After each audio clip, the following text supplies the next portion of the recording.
Hello dear students, कैसे हो आप सब लोग। बच्चे, हम कर रहे हैं subject of quantum mechanics for BSc class students.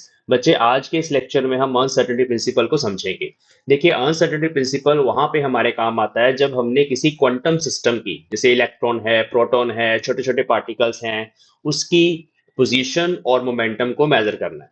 Basically जब भी हम क्वांटम मैकेनिकल सिस्टम की मेजरमेंट करते हैं तो वहां पे हमारे पास हमेशा उस मेजरमेंट में अनसर्टेनिटी रहती है। जैसे कि आपने ये देखा कि हम किसी भी पार्टिकल को वेव ग्रुप से रिप्रेजेंट कर सकते हैं। लेक्चर नंबर 6 में हमने ये देखा था कि अगर आपने एक पार्टिकल के साथ वेव वेव को एसोसिएट करना है तो आप सिंगल वेवलेंथ से उसको रिप्रेजेंट नहीं कर सकते। उस केस में आपको वेव पैकेट चाहिए, और वेव पैकेट में हमारे पास नंबर ऑफ वेव्स होती हैं।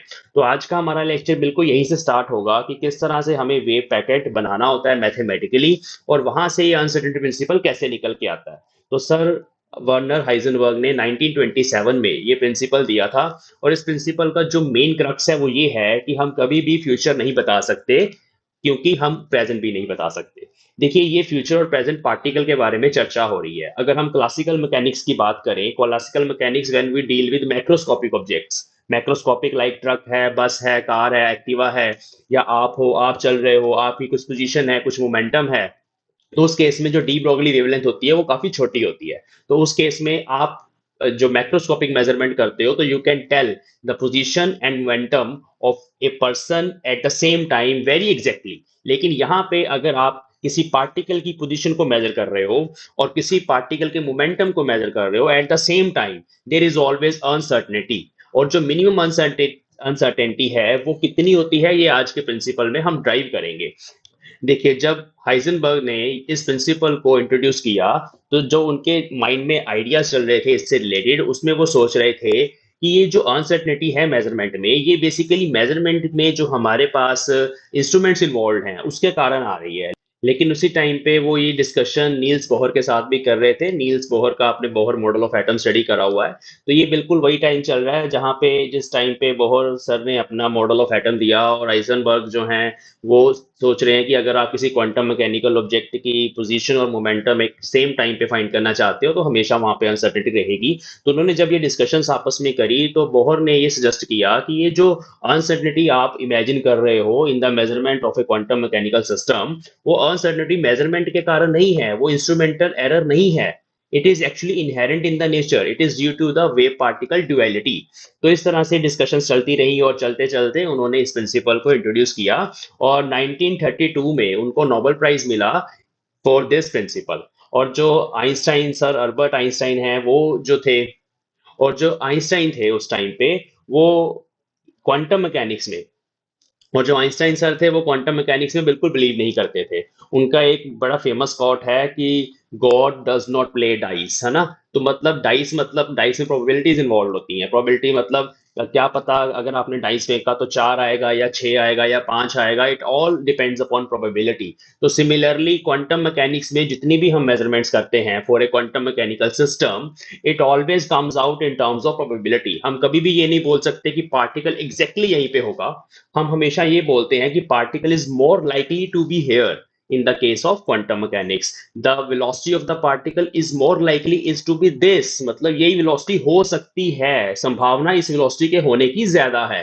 तो हम हमेशा प्रोबेबिलिटीज की टर्म्स में बात करते हैं जब हम क्वांटम मैकेनिकल सिस्टम्स के साथ डील करते हैं। तो इस तरह से अनसर्टेनिटी प्रिंसिपल एग्जिस्टेंस में आया। और अनसर्टेनिटी प्रिंसिपल की बहुत सारी एप्लीकेशंस हैं जो आपके सिलेबस में भी हैं, बीएससी सेमेस्टर 4 के सिलेबस में ज्यादातर यूनिवर्सिटीज में होती हैं।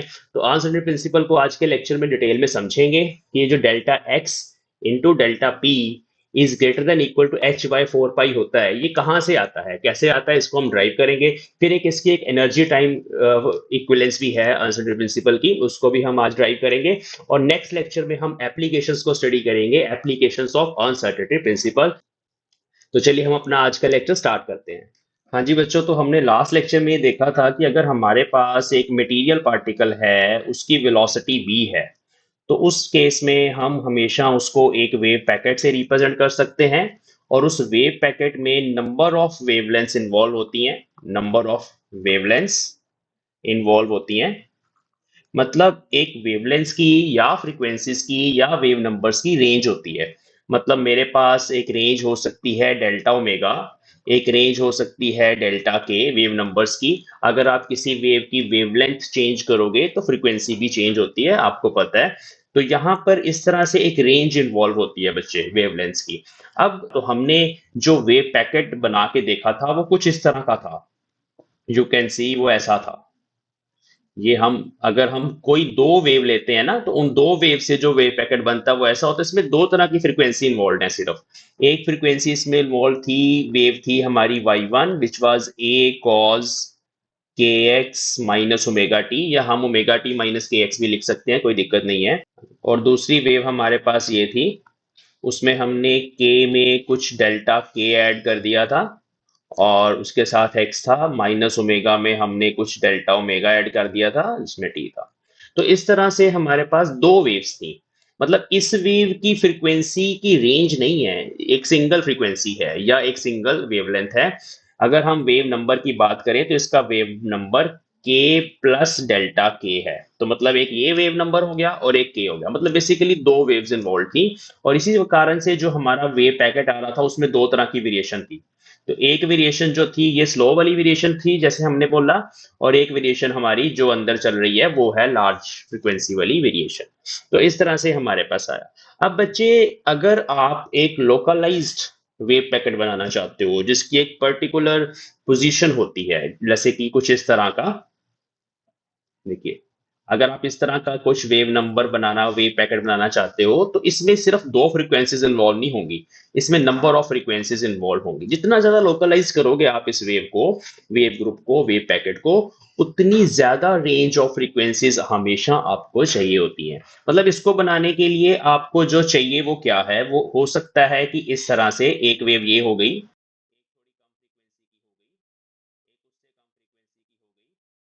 आइडियली तो एक लोकलाइज वेव पैकेट बनाने के लिए आपको इनफाइनाइट नंबर ऑफ वेव्स चाहिए। ठीक है। So a wave packet confined in a space, in space requires infinite number of waves of different frequencies, or wave numbers you can say, frequencies। ठीक है जी। तो ये मैथमेटिक्स से कहीं से हमारे पास ये रिजल्ट आता है, बेसिकली फोरियर ट्रांसफॉर्म से आता है। हम इसको थोड़ा और डिटेल में समझने की कोशिश करेंगे, तभी हम अनसर्टेनिटी प्रिंसिपल को ड्राइव कर पाएंगे। ओके, अगर हम किसी वेव ग्रुप को किसी टाइम टी पर मैथमेटिकली रिप्रेजेंट करना चाहते हैं तो कैसे लिखा जाता है? ठीक है, तो ए वेव ग्रुप, उसको ना हम साई एक्स से डिनोट कर लेते हैं, at any time t is given as, जैसे मैंने आपको बताया कि ये सुपर पोजिशन से आता है। बेसिकली कल के लेक्चर में भी, लेक्चर नंबर 6 में भी हमने दो वेव्स को ऐड किया था तो हमारे पास वेव ग्रुप आया था। तो इसी वजह से अगर हमें साई एक्स बनाना है, तो साई एक्स को बनाने के लिए हमें इनफाइनाइट नंबर ऑफ वेव्स चाहिए। तो cos के एक्स हमने ले लिया क्योंकि ये वेव का एक नेचर होता है। उसमें रेंज ऑफ फ्रीक्वेंसीज जो इन्वॉल्व हैं that should be integrated from zero to infinity, और साथ में एक एम्पलीट्यूड भी होता है वेव का। तो यहाँ पे एम्पलीट्यूड को रिप्रेजेंट करने के लिए हम जी के लगाते हैं। तो जैसे हमने कल एक वेव को लिखा था, y1 वाज a cos के एक्स माइनस ओमेगा टी, ऐसे लिखा था ना। अब हमने टाइम t को फिक्स कर दिया, t को हमने जीरो बोल दिया, तो उस टर्म को लिखने की जरूरत नहीं है। t को हमने फिक्स कर दिया, t को हमने जीरो बोल दिया, तो ये टर्म लिखने की जरूरत नहीं पड़ेगी। यहाँ पे ये एम्पलीट्यूड होता है ना। तो इस तरह से समझेंगे। तो यहाँ पे हमारा जो एम्पलीट्यूड का फंक्शन है, बेसिकली इट इज वेरिंग। इसमें जो k है ना, k इज वेरिएबल, जिसको हम पुट करेंगे इसकी एक रेंज होगी। तो ये बेसिकली एम्पलीट्यूड है, यहाँ पे एम्पलीट्यूड है। ये वो सिनुसॉइडल टर्म है जो हमारी वेरी करती है पोजीशन के साथ। और ये डी के तो हमारा डिफरेंशिएशन में या इंटीग्रेशन में आता है जब भी हम इंटीग्रेट करते हैं। तो बेसिकली हमें जब इतनी सारी वेव्स को जीरो टू इन्फिनिटी इंटीग्रेट करेंगे तब हमारे पास वेव ग्रुप आता है मैथमेटिकली। मैथमेटिकल लैंग्वेज में साई एक्स को फोरियर इंटीग्रल भी बोला जाता है। इसकी डिटेल्स में मत जाना आप, बस थोड़ा सा बता देना एग्जाम में कि ये बेसिकली फोरियर इंटीग्रल है। ये जो जी के है इसको मैथमेटिकल लैंग्वेज में फोरियर ट्रांसफॉर्म भी बोला जाता है। Fourier transform. ये जो एम्पलीट्यूड मैंने लिखा हुआ है जी के, basically it is amplitude of waves which contribute to wave group psi x। जैसे यहाँ पे a एम्पलीट्यूड था, उसकी जगह हमारे पास जी के एम्पलीट्यूड है। अब अगर मेरे पास जो जी के है उसकी सिंगल फ्रीक्वेंसी है, मान लो एक सिंगल फ्रीक्वेंसी है, इधर हमारा जी चल रहा है, यहाँ पे उसका एम्पलीट्यूड आ जाएगा। इस सेक्शन में हमारा के चल रहा है, के को हम इधर वेरी कर रहे हैं। के बेसिकली हमारा 2 पाई बाय लैम्डा होता है। लैम्डा को आप सी बाय न्यू पुट कर सकते हो, और के हमारा ओमेगा बाय सी भी होता है। तो ये सब आपस में लिंक्ड है। अगर आप वेवलेंथ लैम्डा को वेरी करेंगे तो उस केस में न्यू वेरी होगा तो के वेरी होगा। तो अगर मेरे पास एक सिंगल फ्रीक्वेंसी की वेव है जी के, उसके कॉरस्पॉन्डिंग जो हमारा वेव पैकेट आएगा, अगर मैं उसका ग्राफ आपको दिखाऊं तो वो कुछ ऐसा आता है। ये बहुत आसान है, आप इंटीग्रेशन यहाँ सॉल्व करेंगे तो इस केस में आपके पास इस तरह की एक वेव ट्रेन मिलेगी सिंगल फ्रीक्वेंसी की। ये सिंगल फ्रीक्वेंसी या सिंगल वेवलेंथ की, जिसको हम मोनोक्रोमेटिक वेव बोलते हैं, ये वो है। ठीक है, this is a monochromatic wave यहाँ पे। तो ये बड़ा आसान है। आप देखिए यहाँ पे जी के की कुछ वैल्यू पुट कर दीजिए। मान लीजिए यहाँ पे वैल्यू है 10 फॉर एग्जांपल, जो भी इसके यूनिट्स होते हैं रेडियन पर सेकेंड, और आप इस 10 को यहाँ पुट कर दिए तो 10 cos के एक्स को जब आप इंटीग्रेट करेंगे फॉर द रेंज तो वो 10 कांस्टेंट है।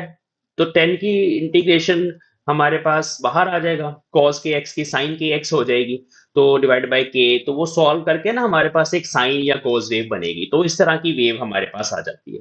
अब अगर हम के की रेंज को बढ़ा दें थोड़ा सा, नेक्स्ट शीट पे देखते हैं तो कैसी वेव आती है। देखिए अगर हम के की रेंज को बढ़ा दें, फिर से हमारा इधर जी के चल रहा है, इधर के चल रहा है। लेटर सपोज हमारी के की रेंज थोड़ी बढ़ा दी हमने, और यहाँ कुछ मिनिमम वैल्यू से मैक्सिमम वैल्यू के बीच में हमारे पास के की एक रेंज है, फ्रीक्वेंसीज की रेंज है या वेवलेंथ की रेंज है। मतलब जितनी भी वेव्स इस रेंज में आ रही हैं वो सब हमने ले ली, और उन सब के एम्पलीट्यूड भी वेरी कर रहे हैं। मतलब इस के की वेव का एम्पलीट्यूड यहाँ पे कुछ आ जाएगा, इस वेव फ्रीक्वेंसी या इस के की वेव का एम्पलीट्यूड यहाँ पे आ जाएगा। तो इट इज वेरिंग, है ना, के कॉरस्पॉन्डिंग जो जी के है उसका एम्पलीट्यूड वेरी कर रहा है। इस केस में आपको वेव ग्रुप मिलेगा। अगर आप इसको उस फंक्शन में पुट करेंगे ना, इस फंक्शन को उस फंक्शन में जो हमने फोरियर ट्रांसफॉर्म लिखा है, तो उस केस में आपको जो साई एक्स मिलेगा वो कैसा मिलेगा, वो कुछ इस तरह का मिलेगा, लाइक दिस। तो जैसे हमें वेव ग्रुप को रिप्रेजेंट करने के लिए चाहिए होता है तो फाइनाइट रेंज ऑफ के चाहिए to get finite range of wavelength. ऐसे ही अगर हम जी के में थोड़ी और रेंज बढ़ा दें समझने के लिए, अगर मैं रेंज थोड़ी और बढ़ा दूं के की, तो उसके कॉरस्पॉन्डिंग जो आपको साई एक्स मिलेगा, वेव ग्रुप मिलेगा, वो कुछ इस तरह का होगा पल्स की शेप में। ठीक है, उसको बढ़ाने से ये नैरो होता चला जा रहा है ना। रेंज ऑफ के बढ़ा रहे हो, रेंज ऑफ लैम्डा बढ़ा रहे हो, तो इधर से जो हमारा वेव ग्रुप है वो नैरो होता चला जा रहा है। और एक स्पेशल केस होता है गॉसियन फंक्शन। तो जो गॉसियन फंक्शन है वो हमें यहाँ पे चाहिए, ये इस तरह का होता है गॉसियन फंक्शन, और इसके कॉरस्पॉन्डिंग हमें साई एक्स भी गॉसियन मिल जाता है। कोई फर्क नहीं पड़ता जब हम इंटीग्रेशन को सॉल्व करते हैं। जैसे ई रेस पावर एक्स होता है ना हमारे पास, उसको इंटीग्रेट कर दो, ई रेस पावर एक्स आता है, डिफरेंशिएट कर दो, वही फंक्शन आ जाता है। तो इसी तरह से हमारे पास क्वेश्चन फंक्शन होता है, उसको जब आप करते हो इंटीग्रेट, तो उस फंक्शन में पुट करते हो तो हमें क्वेश्चन ही मिल जाता है। ये हमें आगे जाके काम आएगा, तो इसको अभी तक समझ लेते हैं। तो अभी तक जो हमारे हाथ में रिजल्ट आया वो ये है कि अगर आप एक लोकलाइज्ड वेव ग्रुप बनाना चाहते हो मैथमेटिकली, तो आपको रेंज ऑफ वेवलेंथ या number of large number of waves आपको चाहिए। अब अनसर्टेनिटी प्रिंसिपल को समझेंगे इसकी हेल्प से। देखिए इसका मतलब है कि अगर एक नैरो वेव है लाइक दिस, इस केस में डेल्टा एक्स छोटा होगा। Delta x is basically uncertainty in the measurement of position. Delta x is not position, it is uncertainty, मतलब जिसके बारे में आपको डाउट है, कितना एरर हो सकता है इन measurement of position of particle. तो स्मॉल डेल्टा एक्स के लिए जो रेंज ऑफ वेवलेंथ इन्वॉल्व है वो ज्यादा चाहिए, जैसे अभी हमने समझा। इसका मतलब है कि अब पार्टिकल की पोजीशन जब आप मेजर करोगे तो पार्टिकल की होने की संभावना इस पॉइंट से इस पॉइंट के इन बिटवीन है। पार्टिकल कहीं पर भी हो सकता है in this range delta x. अब डेल्टा एक्स यहाँ पे मैंने छोटा माना है, तो इसका मतलब है कि यहाँ पर आप जो पार्टिकल की वेवलेंथ है उसको प्रिसाइजली डिफाइन नहीं कर सकते, क्योंकि लोकलाइज्ड वेव पैकेट को रिप्रेजेंट करने के लिए हमें ज्यादा रेंज ऑफ वेवलेंथ और ज्यादा रेंज ऑफ फ्रीक्वेंसी चाहिए होती है। तो it means wavelengths in this wave packet are not precisely defined। Precise measurement कब होती है बताओ, सोचो। प्रिसाइज होता है जब आपको एग्जैक्टली पता है कि भाई ये वेवलेंथ यहाँ पे इन्वॉल्व है, लेकिन हमें तो बहुत ज्यादा नंबर ऑफ वेव्स चाहिए इस छोटे से लोकलाइज्ड वेव पैकेट को बनाने के लिए। तो ज्यादा नंबर ऑफ वेव्स इन्वॉल्व हैं तो हम फिर वेवलेंथ को प्रिसाइजली डिफाइन यहाँ पे नहीं कर सकते। अब अगर आप वेवलेंथ को प्रिसाइजली डिफाइन नहीं कर सकते तो डी ब्रोगली वेवलेंथ का जो फॉर्मूला है h upon gamma m v, उसमें ये जो एम वी है नीचे मोमेंटम चल रहा है एच अपॉन पी। तो अगर आप इसको डिफाइन नहीं कर सकते तो मतलब आप पी को भी डिफाइन नहीं कर सकते। So for small value of delta x, delta p is not precisely defined. तो ये यहाँ पे प्रॉब्लम है। अभी तो हम डायग्रामेटिकली समझ रहे हैं, अभी इसको मैथमेटिकली भी करेंगे, ठीक है। ओके, अगर हम पार्टिकल की पोजीशन को अनसर्टेन कर दें, पार्टिकल की पोजीशन को अनसर्टेन करने का मतलब है कि हम जिस वेव पैकेट से उसको रिप्रेजेंट कर रहे हैं उसमें ज्यादा रेंज हमने ले लिया है, मतलब स्पेस में अभी डेल्टा एक्स बड़ा है, ठीक है, इस केस में डेल्टा एक्स बड़ा है। तो इस केस में पार्टिकल इस पॉइंट से लेके इस पॉइंट तक हो सकता था। यहाँ पे हमारी रेंज बड़ी है, पार्टिकल यहाँ भी हो सकता है, यहाँ भी हो सकता है, यहाँ भी, यहाँ भी, यहाँ भी। ऑब्वियसली इसके जहाँ एम्पलीट्यूड ज्यादा वहां पे होने की प्रोबेबिलिटी ज्यादा है, बट ऐसा नहीं है कि सिर्फ वहीं पे होगा। मतलब उसकी पोजीशन इस पूरी रेंज में कहीं पर भी हो सकती है।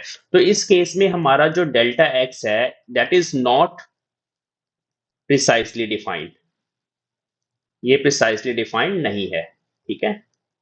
पहले ये समझेंगे। तो इसका मतलब है कि डेल्टा एक्स मतलब uncertainty in the measurement of position of particle is larger, ये ज्यादा है यहाँ पे। अब डेल्टा एक्स ज्यादा है तो डेल्टा पी छोटा हो जाएगा, कैसे? देखिए, अब इस केस में क्योंकि एक लॉन्ग वेव ट्रेन है as compare to first diagram, यहाँ पे जो पोजीशन है लोकलाइज कम है यहाँ पे, तो उस केस में हमें लेस नंबर ऑफ वेव्स चाहिए इस वेव पैकेट को बनाने के लिए। तो इस केस में जो रेंज ऑफ लैम्डास है दैट इज लेस जो हमें चाहिए। तो इस केस में less number of wavelengths is required, number of lambdas is required to make it।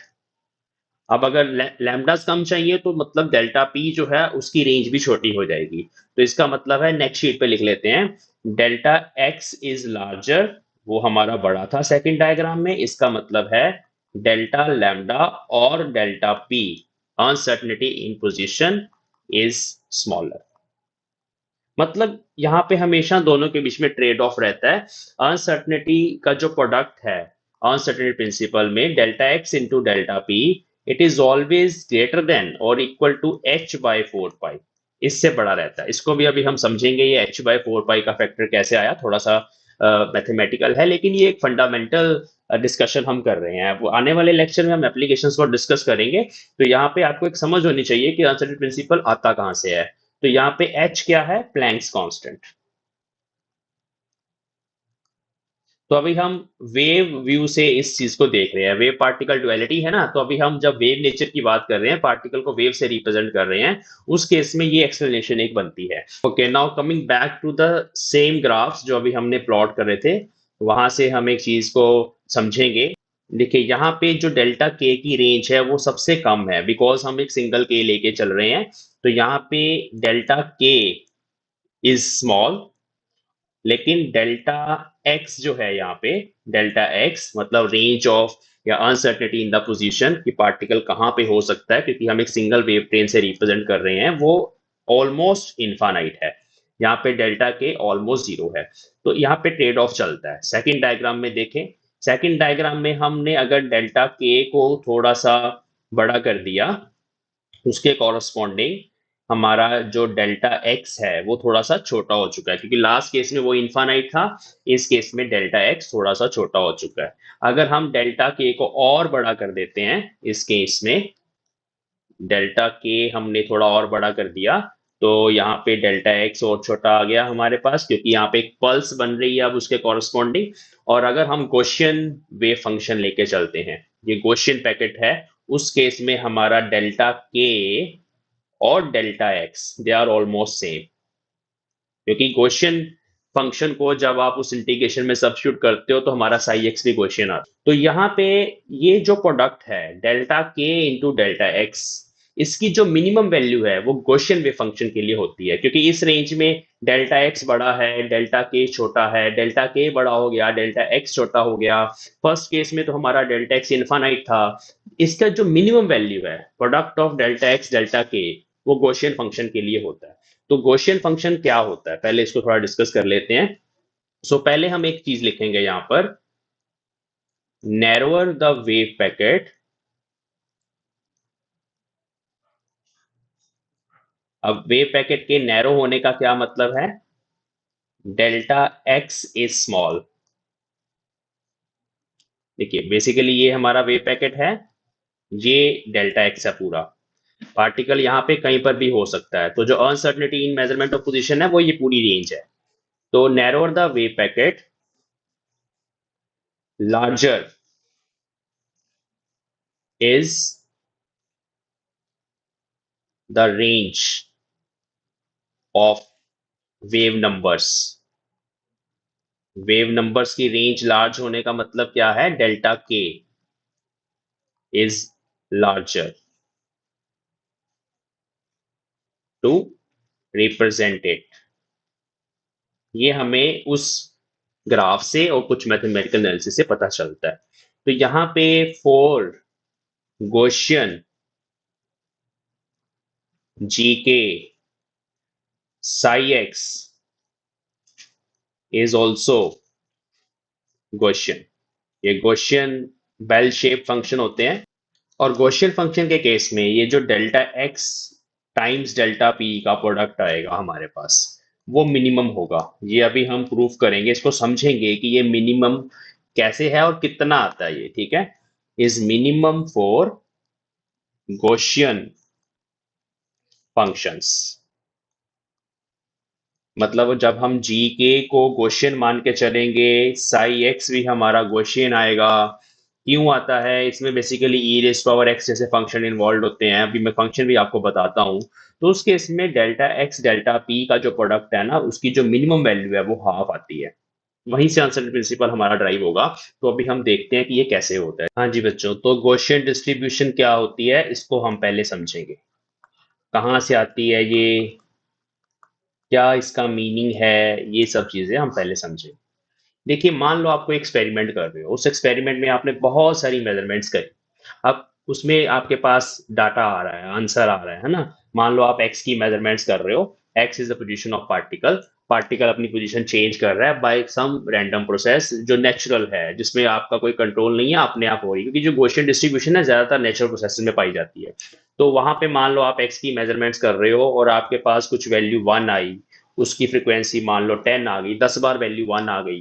फिर कुछ वैल्यू आई 1.5, उसकी वैल्यू आपके पास 100 टाइम्स आ गई। फिर कुछ वैल्यू आ रही है 2.0, उसकी वैल्यू आपके पास 50 टाइम्स आ गई। तो इस तरह से आपके पास एक डाटा बना, बहुत बड़ा डाटा सेट बना। फिर आपने एक ग्राफ बनाया, इसको डिस्ट्रीब्यूशन ग्राफ बोलते हैं। उस ग्राफ में आप इस तरफ तो फ्रीक्वेंसी लिख रहे हो, फ्रीक्वेंसी मतलब कि भाई कोई एक वैल्यू कितनी बार आ रही है ना। इसको हम बोल सकते हैं प्रोबेबिलिटी ऑफ वैल्यू एक्स, कि कोई एक पर्टिकुलर एक्स कितनी बार आ रहा है ना, और यहाँ पे एक्स की रेंज इन्वॉल्व है इधर। मतलब जैसे ये वैल्यूज है ना 1, 1.5, मान लो ये जीरो से लेके कुछ इन्फिनिटी तक रेंज इन्वॉल्व है। तो उस केस में आपके पास कुछ इस तरह से ग्राफ आया, ये नेचुरली आता है। ये बेल शेप्ड ग्राफ जो होता है, बेल शेप्ड कर्व, इसको गॉसियन फंक्शन बोला जाता है। अब इसका फिजिकल मीनिंग क्या है, मतलब यहाँ पे जो भी x की वैल्यू है, मान लो यहाँ पे कहीं पे 1.06 लिखा हुआ है, तो 1.6 जो वैल्यू आई है ना, वो कितनी बार आई है वो इस ग्राफ से पता चलेगा, ये उसकी फ्रीक्वेंसी है। ऐसे ही मान लो यहाँ पे कुछ वैल्यू है, लेट अस सपोज 3, तो जो 3 वैल्यू आई है वो मैक्सिमम टाइम्स आई है ना। तो जो चीज मैक्सिमम टाइम आएगी उसका, अगर आप बात करोगे मैक्सिमम टाइम आने का मतलब है कि अगर हम इस सारे डाटा सेट का मीन ले लें तो वो मीन यहाँ 3 के आसपास होगा। तो बेसिकली ये मीन होता है, ये मीन वैल्यू होती है, एवरेज वैल्यू होती है, ठीक है, जो सबसे ज्यादा बार आती है ना, तो ये फ्रीक्वेंसी है या प्रोबेबिलिटी ऑफ एक्स है। तो इस तरह से हमारे पास एक डिस्ट्रीब्यूशन कर्व बनती है। अब इस डिस्ट्रीब्यूशन कर्व का एक मैथमेटिकल फंक्शन भी है, अगर हम इसको मैथमेटिकली रिप्रेजेंट करना चाहते हैं गॉसियन डिस्ट्रीब्यूशन को, तो उसका फंक्शन भी है, वो हम फंक्शन भी लिख लेते हैं आपकी नॉलेज के लिए।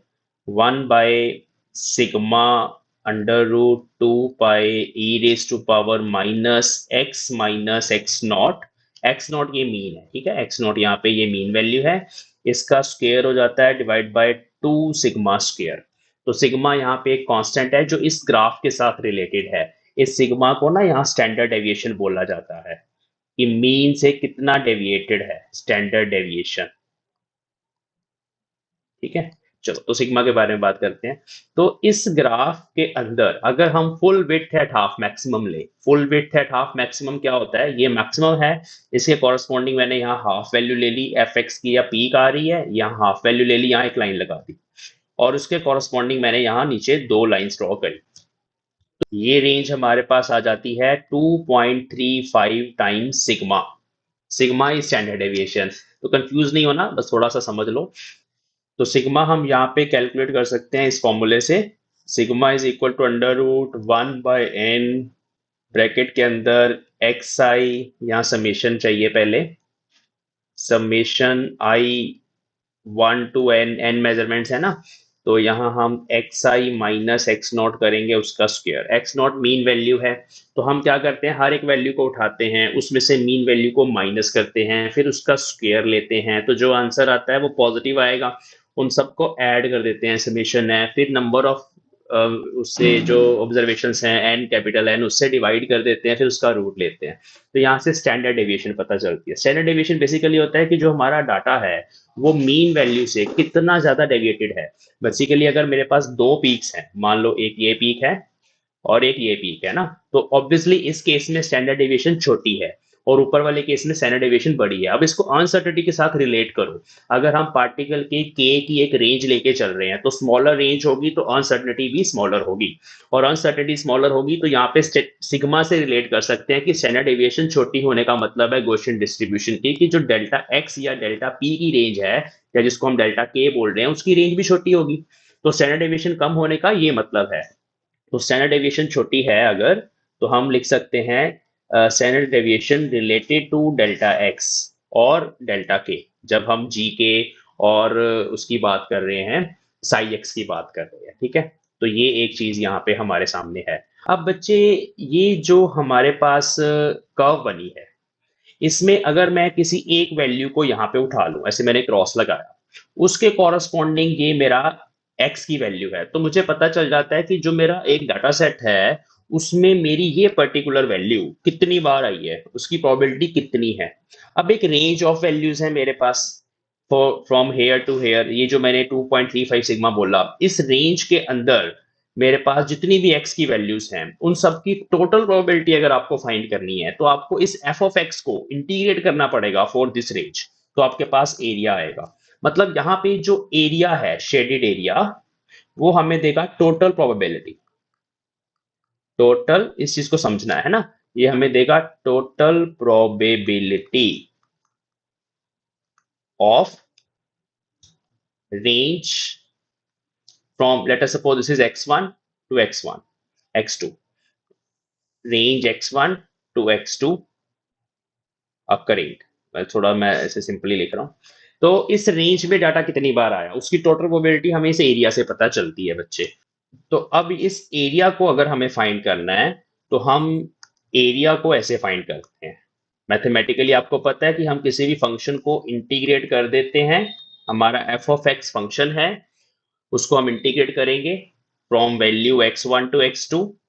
और अगर हम फर्स्ट सिग्मा के लिए स्टैंडर्ड डेविएशन के लिए बात करें तो x1 हमारा हो जाएगा x नॉट माइनस सिग्मा से लेके x नॉट प्लस सिग्मा। मतलब जैसे ये हमारा ग्राफ है, यहाँ पे हमारा x नॉट है, यहाँ पे माइनस सिग्मा है, यहाँ पे प्लस सिग्मा है।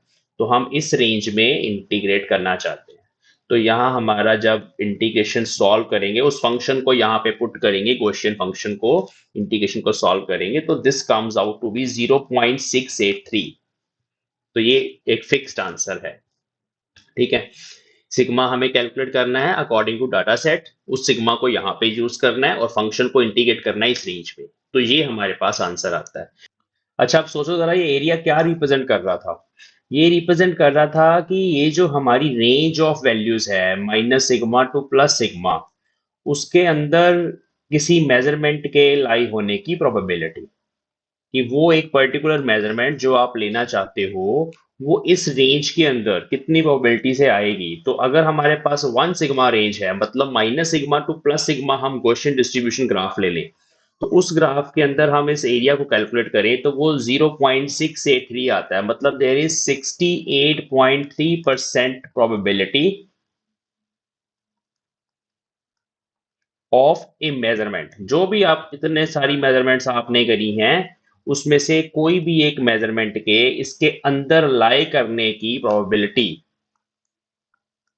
टू बी इन रेंज, कहां से लेके कहां तक, एक्स नॉट माइनस सिग्मा से लेके एक्स नॉट प्लस सिग्मा तक। ठीक है, अब जरा वापस हम जी के और साई एक्स पे चलते हैं।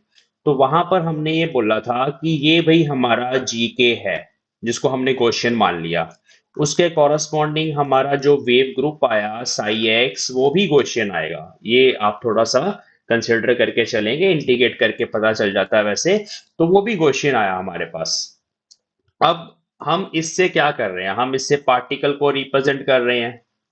We are trying to represent particle with this Gaussian wave packet. Actually वैसे रियलिटी में गॉसियन वेव पैकेट से पार्टिकल रिप्रेजेंट नहीं होते, उसके लिए हमें एक वेव पैकेट चाहिए होता है having a range of frequencies. But हम मिनिमम की बात कर रहे हैं, क्योंकि जब भी आप एरर की बात करते हो तो कम से कम यहाँ पे कितनी अनसर्टनिटी लाई करेगी जो बाय नेचर है, उसके लिए आपको गॉसियन वेव पैकेट को कंसिडर करना है। तो हम यहाँ पे पार्टिकल की होने या ना होने की प्रोबेबिलिटी की बात कर रहे हैं। तो ये जो प्रोबेबिलिटी है होने या ना होने की, वो बेसिकली यहाँ पे जिसको हम अनसर्टेनिटी बोल रहे हैं वो है डेल्टा एक्स। तो ये डेल्टा एक्स इस एरिया से आएगा हमारे पास, इसको हम अप्रोक्सीमेटली इसके लिए 0.683 लेके चल सकते हैं। और यहाँ पर भी अगर हम बात करें uncertainty in wave number delta के, वो भी इस एरिया से आएगा।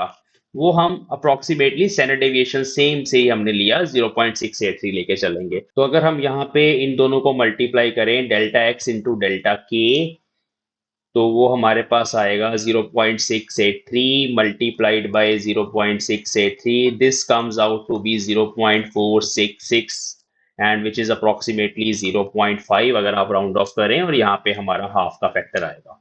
मतलब ये है कि डेल्टा एक्स इंटू डेल्टा के, अगर हम गॉसियन डिस्ट्रीब्यूशन से हम वेवलेंथ की रेंज ले लें, डेल्टा के की रेंज ले लें वहां से, और ऐसे ही डेल्टा एक्स जो हमारा है अनसर्टेनिटी इन द पोजीशन, जो हम वेव फंक्शन से ड्राइव कर रहे हैं बेसिकली, उसमें पुट करके इंटीग्रेशन में पुट करके, जो फॉरियर ट्रांसफॉर्म वाला इंटीग्रेट था उसमें सब्स्टिट्यूट करके जब हम साई एक्स बनाते हैं, वो भी क्वेश्चन आएगा। तो दोनों के अंदर जो probability of finding the particle है, अगर हम यहाँ पे अनसर्टेनिटी कंसिडर करें, ये हाफ आती है। और ये मिनिमम वैल्यू है।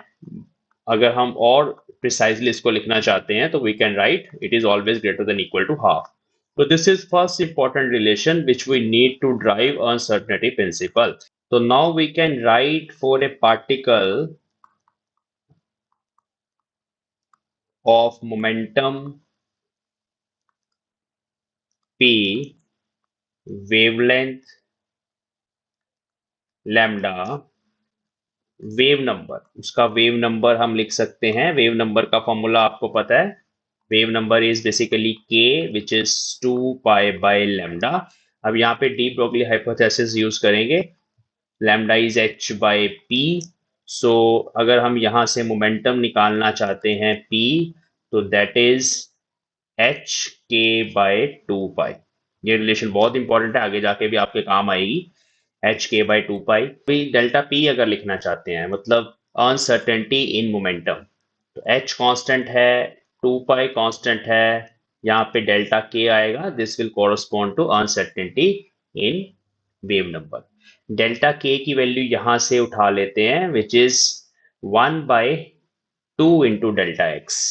तो ये बन गया h/2 पाई, और यहाँ पे डेल्टा के की जगह हमने 1/2 × डेल्टा एक्स पुट कर दिया। डेल्टा एक्स को उधर ले जाएंगे, यहाँ पे ग्रेटर देन इक्वल टू का भी सिंबल आ जाएगा, क्योंकि मैंने यहाँ पे डेल्टा एक्स की टर्म्स में डेल्टा के को पुट किया है।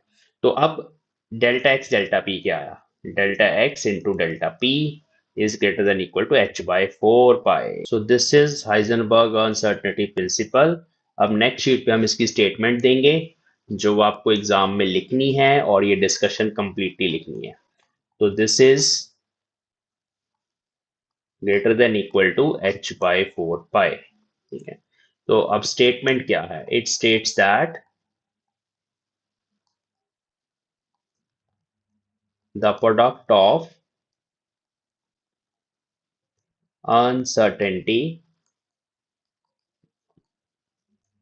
in position of a particle at time t, एक पर्टिकुलर टाइम पे होता है ये, and uncertainty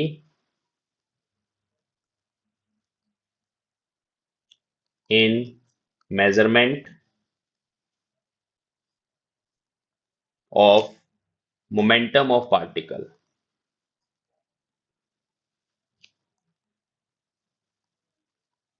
along the direction of x। क्योंकि ये इंपॉर्टेंट है, वेक्टर क्वांटिटी है ना, तो कौन सा मोमेंटम लेना है at the same time. Time same है भाई, साइमल्टेनियस मेजरमेंट होती है ये। इज ऑलवेज ग्रेटर और इक्वल टू ग्रेटर देन और इक्वल टू h/4 पाई। ठीक है, तो it is not due to an experimental error और इनकैपेबिलिटी। एक्सपेरिमेंटली नहीं आ रहा ये, but due to wave particle duality, it is inherent in nature। ठीक है,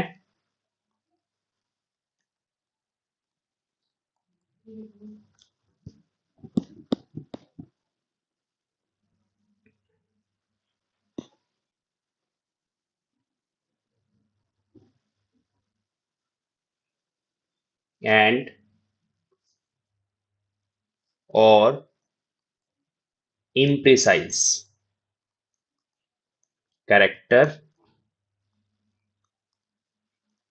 of the quantities involved, मतलब डेल्टा एक्स और डेल्टा पी। ठीक है, तो ये अनसर्टेनिटी प्रिंसिपल है बच्चों, जिसको आज हमने समझने की कोशिश करी कि ये किस तरह से इवॉल्व होता है। बेसिकली जब आप एक पार्टिकल को रिप्रेजेंट करते हो वेव से, या अगर आप ये मान के चलते हो कि पार्टिकल का वेव नेचर भी है, तो उस वेव को आप वेव ग्रुप से रिप्रेजेंट करोगे। पार्टिकल को लोकलाइज करने के लिए you required a larger number of wavelengths. Larger number of wavelengths का मतलब है कि you require more uncertainty in the wavelength। you cannot tell the wavelength exactly or accurately। अगर डेल्टा एक्स आपका छोटा है, तो डेल्टा पी की रेंज, डेल्टा लैम्डा की रेंज, डेल्टा के की रेंज, डेल्टा पी की रेंज बड़ी हो जाएगी, उसमें अनसर्टेनिटी बढ़ जाएगी। और अगर डेल्टा पी आप छोटा लेके चलेंगे, मतलब अगर आप पार्टिकल को एक लार्जर एरिया में रिप्रेजेंट करेंगे एक बड़े वेव पैकेट से, तो अब आपको लेस नंबर ऑफ वेव्स चाहिए। उस केस में डेल्टा लैम्डा छोटा हो जाएगा। अगर नंबर ऑफ वेव लेस चाहिए, तो you can precisely give the value of lambda. अब हम पार्टिकल अप्रोच से भी सेम फिनोमिना समझ सकते हैं, फटाफट समझ लेते हैं। ठीक है, particle approach to understand uncertainty principle. देखिए, अगर मान लो आपके पास एक इलेक्ट्रॉन है और आप इसकी पोजीशन को मेजर करना चाहते हो, तो आपको कैसे मेजर करना है? बेसिकली आप इसको ट्रिगर करोगे, आप उसको देखोगे या माइक्रोस्कोप की हेल्प से करोगे। तो बेसिकली आप जब इसको देखोगे, तो सेम साइज का पार्टिकल फोटोन है हमारे पास जो इसके साथ इंटरेक्ट करेगा। लाइट गिरेगी तभी आप इसको ऑब्जर्व कर पाओगे। तो मान लो it is moving with some momentum p, और यहाँ से एक फोटोन आया, उस फोटोन की फ्रीक्वेंसी न्यू है, एनर्जी एच न्यू है। तो ये फोटोन जब इसके ऊपर स्ट्राइक करा, there will be change in momentum, है ना? तो due to falling photon, photon इसके साथ इंटरेक्ट करेगा, there will be change in momentum, momentum वहां पे चेंज होगा। तो फोटोन की अगर वेवलेंथ लैम्डा है तो हम इसका मोमेंटम लिख सकते हैं बच्चे, मोमेंटम ऑफ इंसिडेंट फोटोन। जो फोटोन इलेक्ट्रॉन को जाके स्ट्राइक कर रहा है उसका मोमेंटम क्या होगा? It is p is equal to h by lambda. ठीक है जी, de Broglie wavelength. So now the change in momentum of electron will be of the same order of magnitude जितना हमारा फोटोन का था, है ना? फोटोन का मोमेंटम हमारा h बाय लैम्डा है, उस वजह से there is change in the momentum of electron. तो मान लेते हैं कि ये इलेक्ट्रॉन जो है वो स्ट्राइक करने के बाद इस डायरेक्शन में चला गया, यहाँ पे आ गया, उसका मोमेंटम चेंज हुआ बाय डेल्टा पी। तो वो जो चेंज इन मोमेंटम है उसका ऑर्डर ऑफ मैग्नीट्यूड इस फोटोन के मोमेंटम के बराबर ही होगा। बेसिकली अगर आप एक कार का ट्रक के साथ कोलिजन करवा रहे हैं, तो जो कार का मोमेंटम है उसके हिसाब से ही ट्रक का मोमेंटम चेंज होगा। अगर कार का मोमेंटम ही बहुत कम है तो ट्रक भी उतना कम हिलेगा।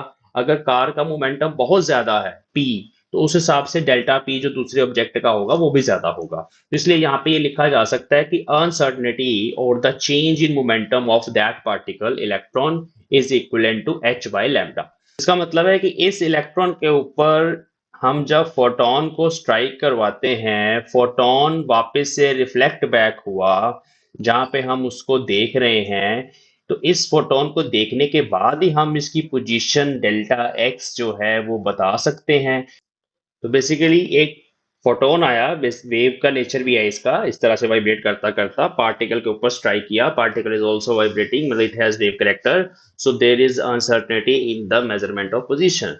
तो ये जो अनसर्टेनिटी है इसका जो ऑर्डर ऑफ मैग्नीट्यूड है वो पार्टिकल की वेवलेंथ के जितना ही होगा। मतलब जिस रेंज में उस पार्टिकल की अपनी वेवलेंथ है उसी रेंज में अनसर्टेनिटी प्रोड्यूस होगी यहाँ पे।